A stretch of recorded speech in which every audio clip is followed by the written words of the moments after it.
The dangers of a limiting mindset. A limiting mindset is like a prison cell, invisible but confining. It's a cage that most people don't even realize they're trapped in. I've seen it countless times. People accepting disempowering beliefs, letting them dictate their lives. But there's one thing. These self-imposed limitations, you can break free from them. Chapter 1. The invisible chains we all have. We all have these internal forces, these beliefs that hold us back. It's baffling how many just accept things that are genuinely disempowering to them. They want to be right about certain limitations, even if it's detrimental. It's like seeing a full-grown elephant bound to a tiny piece of wood. As a baby, this elephant couldn't free itself, but now it could easily break free, but it doesn't, because it believes it can't. That's the power of a limiting mindset. It's not about the actual limitations, but the beliefs we hold on to. Chapter 2. The downward spiral of the victim mentality. One of the most dangerous aspects of a limiting mindset is the victim mentality. It's something that's promoted nowadays everywhere. The Matrix wants us to be victims so that it can exercise more power over us. It's always someone else's fault, or a lot of bad circumstances that can't be changed. This mentality is a trap.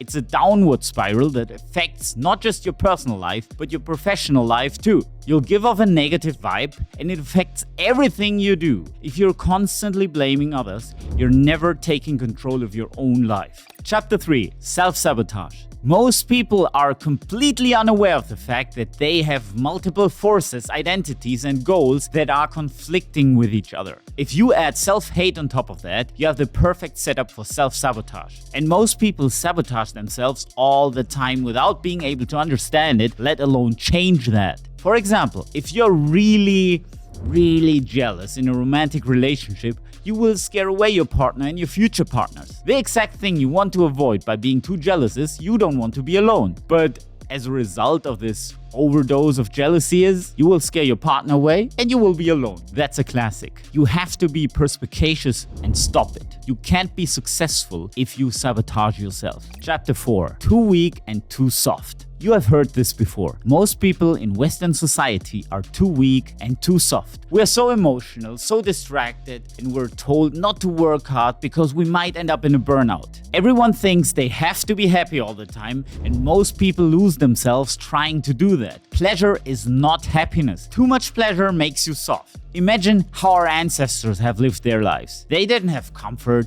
heating, supermarkets, elevators, smartphones, cars, and they still survived and raised families and built nations. It is actually possible. The problem with being too weak and too soft is it makes you a loser. If you're not successful, you're probably failing at some of the things I mentioned above. Chances are you're too weak, too soft, you adopted a victim mentality, or you have self-sabotaging habits. In my opinion, the only way out is you have to suffer so much, you have to become so pissed, everything has to become so painful and unbearable for you that you're willing to question everything about your old self. You go do the work and start being a new version of yourself. You have to create a new identity that thinks, feels, and acts differently. Pain is the best teacher. Being aware of limiting thoughts is so essential, but so is reprogramming your mindset. Find out how in this next video.